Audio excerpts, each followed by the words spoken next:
ನಮ್ಮ ಇವತ್ತಿನ ಚಾಪ್ಟರ್ ಬಂದು ನಿಮ್ಮ ವ್ಯಕ್ತಿತ್ವವೇ ನಿಮ್ಮ ಐಶ್ವರ್ಯ ಅಂತ. ಜನರ ಅಗತ್ಯವೇನು ಎಂಬುದರ ಅರಿವು ಹಾಗೂ ವ್ಯಕ್ತಿಯ ಅಗತ್ಯವನ್ನು ಅರಿತು ಅದನ್ನು ಕೊಡುವವ ಯಶಸ್ಸು ಗಳಿಸುತ್ತಾನೆ. ಉತ್ತಮ ವ್ಯಕ್ತಿತ್ವ ಕೆಲಸವನ್ನು ಸುಲಭಗೊಳಿಸುತ್ತದೆ.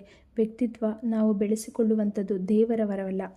ಪಾರ್ಟಿಯೊಂದಕ್ಕೆ ಹೋಗಿರುತ್ತೀರಿ, ಅಲ್ಲಿ ವ್ಯಕ್ತಿಯೊಬ್ಬನ ಸುತ್ತ ಜನ ನೆರೆದಿರುತ್ತಾರೆ. ಆತನ ಮಾತುಗಳನ್ನು ಗಮನವಿರಿಸಿ ಕೇಳುತ್ತಿರುತ್ತಾರೆ. ಆತ ವಶೀಕರಣ ತಂತ್ರವನ್ನೇನೂ ಬಳಸಿರುವುದಿಲ್ಲ, ಬದಲಿಗೆ ಆತನ ವ್ಯಕ್ತಿತ್ವ ಜನರನ್ನು ಸೆಳೆದಿರುತ್ತದೆ. ಭವ್ಯ ವ್ಯಕ್ತಿತ್ವ ಆಕಾಶದಿಂದ ಬರುವಂಥದ್ದಲ್ಲ, ಅದನ್ನು ಗಳಿಸುವುದು ಅಸಾಧ್ಯವೂ ಅಲ್ಲ. ನಮ್ಮಲ್ಲೂ ಅಂತಹ ಕಿಡಿಯೊಂದು ಇದೆ. ಈ ಕಿಡಿಗೆ ರಕ್ಷಣೆ ನೀಡಿ ಅದನ್ನು ಬೆಳಗುವಂತೆ ಮಾಡುವುದು ನಮ್ಮ ಕೈಯಲ್ಲಿದೆ. ಕೆಲವರು ಅದನ್ನು ಹಾಗೆಯೇ ಬಿಟ್ಟು ಬಿಡುತ್ತಾರೆ. ಅಂದಹಾಗೆ ವ್ಯಕ್ತಿತ್ವ ಎಂದರೇನು? ವ್ಯಕ್ತಿಯ ಸೌಂದರ್ಯ, ಧ್ವನಿ, ವಸ್ತ್ರ ಹಾಗೂ ನಡವಳಿಕೆ ಇವೆಲ್ಲದರ ಮೊತ್ತ ಅದು. ವ್ಯಕ್ತಿತ್ವ ಎನ್ನುವುದು ಸಂಕ್ಷಿಪ್ತ ಪದ. ಖ್ಯಾತ ಮನಃಶಾಸ್ತ್ರಜ್ಞ ಆಲ್ಫೋರ್ಟ್ ಹೇಳುತ್ತಾರೆ, ವ್ಯಕ್ತಿತ್ವ ಎಂಬುದು ವ್ಯಕ್ತಿ ತನ್ನ ಪರಿಸರದೊಂದಿಗೆ ಹೊಂದಿಕೊಳ್ಳಲು ಮಾಡಿಕೊಳ್ಳುವ ಮಾನಸಿಕ ದೈಹಿಕ ವ್ಯವಸ್ಥೆಯ ಚಲನಶೀಲ ಸಂಘಟನೆ. ಡೇಲ್ ಕಾರ್ನೆಗಿ ಹೇಳುವುದೇ ಬೇರೆ. ವ್ಯಕ್ತಿತ್ವ ಎನ್ನುವುದು ವಿಶ್ಲೇಷಣೆಗೆ ಸಿಲುಕದ ಅಸ್ಪಷ್ಟ ಹಾಗೂ ಕೈಗೆಟುಕದ ವಸ್ತು, ಕಾಡು ಹೂವಿನ ಸುಗಂಧದಂತೆ. ವ್ಯಕ್ತಿತ್ವ ಎಂಬುದು ಸಂಕೀರ್ಣ ಹಾಗೂ ವಿವರಣೆಗೆ ಸಿಗದ ವಿಷಯ ಆಗಿರಬಹುದು, ಆದರೆ ಅದನ್ನು ಗಳಿಸುವುದು, ಪರಿಪೂರ್ಣಗೊಳಿಸುವುದು ಸಾಧ್ಯವಿದೆ. ಆಲ್ಡಸ್ ಹಕ್ಸ್ಲಿ ಹೇಳುತ್ತಾರೆ, ಅಕ್ಷರಜ್ಞಾನ ಇರುವ ಎಲ್ಲರಿಗೂ ವ್ಯಕ್ತಿತ್ವದ ಬೆಳವಣಿಗೆ ಹೇಗೆ ಎಂಬುದು ಗೊತ್ತಿರುತ್ತದೆ. ತನ್ನ ಇರುವನ್ನು ಗಮನಾರ್ಹವಾಗಿಸುವ ದಾರಿಗಳು ಯಾವುವು, ಬದುಕನ್ನು ಪೂರ್ಣವಾಗಿ, ಅರ್ಥಭರಿತವಾಗಿ ಹಾಗೂ ವಿಶಿಷ್ಟವಾಗಿ ಬದುಕುವುದು ಹೇಗೆಂದು ಗೊತ್ತಿರುತ್ತದೆ ಅಂತ ಹೇಳಿದ್ದಾರೆ.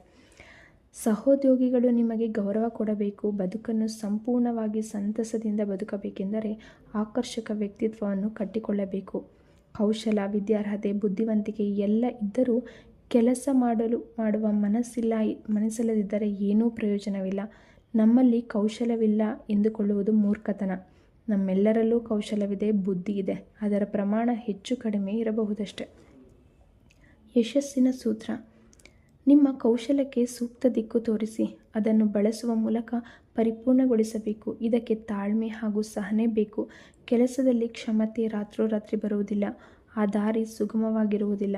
ಅಡೆತಡೆ ಬಂದರೆ ಎದೆಗೆಡದೆ ಮುಂದುವರಿಯಬೇಕು. ಇದು ನಿಮ್ಮ ಪೌರುಷಕ್ಕೆ ಎಸೆದ ಸವಾಲು. ಅದನ್ನು ಎದುರಿಸಲೇಬೇಕು. ವೃತ್ತಿಯಲ್ಲಿ ಕೌಶಲ ಹಾಗೂ ಕ್ಷಮತೆ ಗಳಿಸಿದಲ್ಲಿ ನೀವು ವಿಭಿನ್ನರಾಗುತ್ತೀರಿ. ಆದರೆ ಒಂದು ಕೆಲಸ ಮಾಡಕೂಡದು: ಬೇರೆಯವರ ಸಾಧನೆ, ಯಶಸ್ಸಿನ ಜೊತೆಗೆ ನಿಮ್ಮದನ್ನು ಹೋಲಿಸಬಾರದು. ಇದು ಅಸೂಯೆ ಹಾಗೂ ಕ್ಷೋಭೆಗೆ ಕಾರಣವಾಗುತ್ತದೆ. ನಿಮ್ಮ ಮುಂದಿರುವವನು ಈ ಕ್ಷೇತ್ರದಲ್ಲಿ ನಿಮಗಿಂತ ಅನುಭವಿ ಎಂಬುದನ್ನು ಮರೆಯದಿರಿ. ಅವರ ವಯಸ್ಸಿನಲ್ಲಿ ನೀವು ಆತನಿಗಿಂತ ಹೆಚ್ಚು ಅನುಭವ, ತಜ್ಞತೆ ಹೊಂದಿರುತ್ತೀರಿ, ಅನುಮಾನವೇ ಬೇಡ. ಹೀಗಾಗಿ ಹೋಲಿಕೆ ಅನಗತ್ಯ. ಒಮ್ಮೆ ರವೀಂದ್ರನಾಥ ಠಾಗೂರ್ ಅವರನ್ನು ಶೇಕ್ಸ್ಪಿಯರ್ ಕಾಳಿದಾಸರಿಗಿಂತ ಉತ್ತಮ ನಾಟಕಕಾರನೇ ಎಂದು ಯಾರೋ ಪ್ರಶ್ನಿಸಿದರು. ಅದಕ್ಕೆ ಠಾಗೂರ್ ಕೊಟ್ಟ ಉತ್ತರ: ಕಲೆ ಹೋಲಿಕೆಯನ್ನು ಇಚ್ಛಿಸುವುದಿಲ್ಲ. ವಾಸ್ತವವೆಂದರೆ ಇಬ್ಬರು ಒಂದೇ ರೀತಿ ಇರುವುದಿಲ್ಲ. ನಾನು ನಾನೇ, ನೀನು ನೀನೇ. ಹೀಗಾಗಿ ನಾವು ಮಾಡುವ ಕೆಲಸ ಹಾಗೂ ಫಲಿತಾಂಶ ಒಂದೇ ಆಗಿರುವುದು ಸಾಧ್ಯವಿಲ್ಲ. ಬೇರೊಬ್ಬರ ಜೊತೆ ಹೋಲಿಸಿಕೊಳ್ಳುವುದನ್ನು ಬಿಟ್ಟು ನಮ್ಮಲ್ಲಿರುವ ವೈಶಿಷ್ಟ್ಯವನ್ನು ಕಾಯ್ದುಕೊಳ್ಳಲು ಹಾಗೂ ವೃದ್ಧಿಸಲು ಅಗತ್ಯವಿರುವುದನ್ನು ಮಾಡಬೇಕು. ನಿಮಗೆ ನೀವೇ ಸವಾಲು ಎಸೆದುಕೊಳ್ಳಬೇಕು. ಪ್ರತಿಸ್ಪರ್ಧಿಯಾಗಬೇಕು. ನಿನ್ನೆಗಿಂತ ಇಂದು, ಇಂದಿಗಿಂತ ನಾಳೆ, ಹೀಗೆ ನಿಮ್ಮ ಕೆಲಸದ ಗುಣಮಟ್ಟ ಹೆಚ್ಚಾಗಬೇಕು. ಹಲವು ಹನಿಗಳ ಕ್ರೋಢೀಕರಣದಿಂದ ಹೂಜಿ ತುಂಬುತ್ತದೆ. ಹೀಗಾಗಿ ಯಾವ ಹನಿಯೂ ನಗಣ್ಯವಲ್ಲ. ವೃತ್ತಿಯಲ್ಲಿ ನೈಪುಣ್ಯ ಅತ್ಯಂತ ಮುಖ್ಯ. ಇದರಿಂದ ಕೆಲ ಸಕಾರಾತ್ಮಕ ಅಪಾಯಗಳೂ ಇವೆ. ಕಲಾವಿದ ವ್ಯಾನ್ ಗೋನ ಚಿತ್ರಗಳಿಗೆ ಕೋಟಿಗಟ್ಟಲೆ ಬೆಲೆಯಿದೆ. ವಿಕ್ಷಿಪ್ರ ಕ್ಷೋಭೆಯ ಮನಸ್ಥಿತಿಯ ಆತ ತನ್ನ 37ನೇ ವಯಸ್ಸಿನಲ್ಲಿ ಆತ್ಮಹತ್ಯೆ ಮಾಡಿಕೊಂಡ.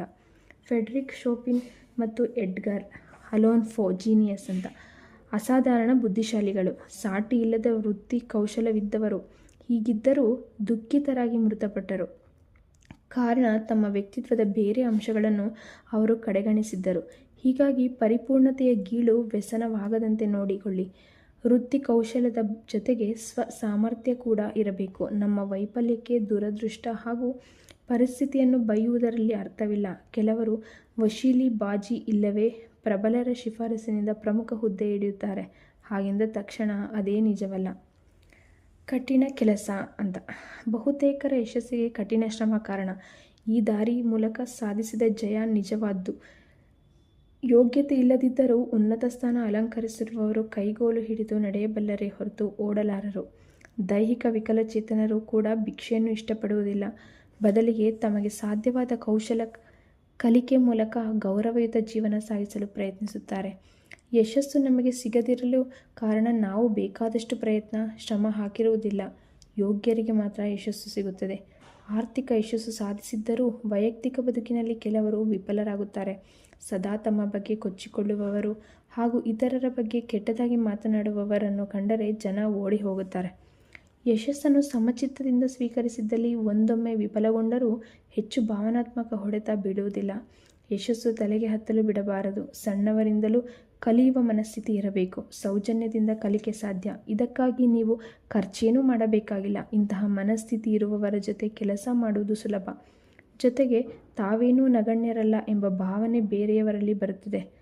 ತಮ್ಮ ಕೆಲಸದಲ್ಲಿ ತಪ್ಪು ಕಂಡುಹಿಡಿಯುವುದಿಲ್ಲ ಎಂಬ ಖಾತ್ರಿ ಇರುವುದರಿಂದ ಕ್ರಿಯಾಶೀಲತೆ ಹೆಚ್ಚುತ್ತದೆ. ಸಹೋದ್ಯೋಗಿಗಳು ತಾವೇ ಮುಂದಾಗಿ ಕೆಲಸ ಮಾಡುತ್ತಾರೆ.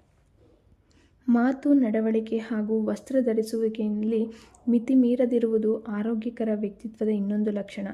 ಇನ್ನೊಬ್ಬರ ಮೇಲೆ ಚಾಪು ಒತ್ತಲು ದುಬಾರಿ ಬೆಲೆಯ ಬಟ್ಟೆಯನ್ನೇ ಧರಿಸಬೇಕು ಎಂದಿಲ್ಲ. ಜನ ವಿದೂಷಕರನ್ನು ನಗಲು ಮಾತ್ರ ಬಳಸುತ್ತಾರೆ. ಶುಚಿಯಾದ, ಹಿತಮಿತವಾದ ಬಟ್ಟೆ ಸುಸಂಸ್ಕೃತದ ಪ್ರಮುಖ ಲಕ್ಷಣ. ಇದೇ ನಿಯಮ ಮಾತಿಗೂ ಅನ್ವಯಿಸುತ್ತದೆ. ಬೇರೆಯವರ ಗಮನ ಸೆಳೆಯಲು ಗಟ್ಟಿಯಾಗಿ ಅಸಭ್ಯ ಮಾತು ಆಡುವವರಿದ್ದಾರೆ. ಇದು ಸರಿಯಲ್ಲ. ಕೆಲವರು ಕೆಲ ಕಾಲ ಇಂತಹ ಮಾತಿಗೆ ನಗಬಹುದು, ಬಳಿಕ ಜನ ಓಡಿ ಹೋಗುತ್ತಾರೆ. ನೇರ, ಸರಳ, ಸ್ಪಷ್ಟ ಹಾಗೂ ದ್ವಂದ್ವಾರ್ಥವಿಲ್ಲದ ಮಾತು ನಮ್ಮದಾಗಬೇಕು. ಇಂತಹ ಮಾತು ಸ್ವೀಕಾರಾರ್ಹ. ನಿಮ್ಮ ವಸ್ತ್ರ, ಮಾತು ಮತ್ತು ನಡವಳಿಕೆ ಬೇರೆಯವರಲ್ಲಿ ಒಳ್ಳೆಯ ಅಭಿಪ್ರಾಯ ಮೂಡಿಸುತ್ತದೆ. ಇದು ಮೊದಲ ಹೆಜ್ಜೆ. ಇದರಿಂದ ಸ್ನೇಹ ಬೆಳೆಯುತ್ತದೆ. ಅವರನ್ನು ಉಳಿಸಿಕೊಳ್ಳಲು ನಿಷ್ಕಪಟ ಮನಸ್ಸು ಬೇಕು. ಭರವಸೆಗಳನ್ನು ಈಡೇರಿಸದಿದ್ದರೆ ಜನ ನಿರಾಸೆಗೊಳ್ಳುತ್ತಾರೆ. ಹೀಗಾಗಿ ಮೊದಲ ಹೆಜ್ಜೆ ಮಾತ್ರ ಸಾಲದು, ಮುನ್ನಡೆಯಬೇಕಾಗುತ್ತದೆ. Thank you.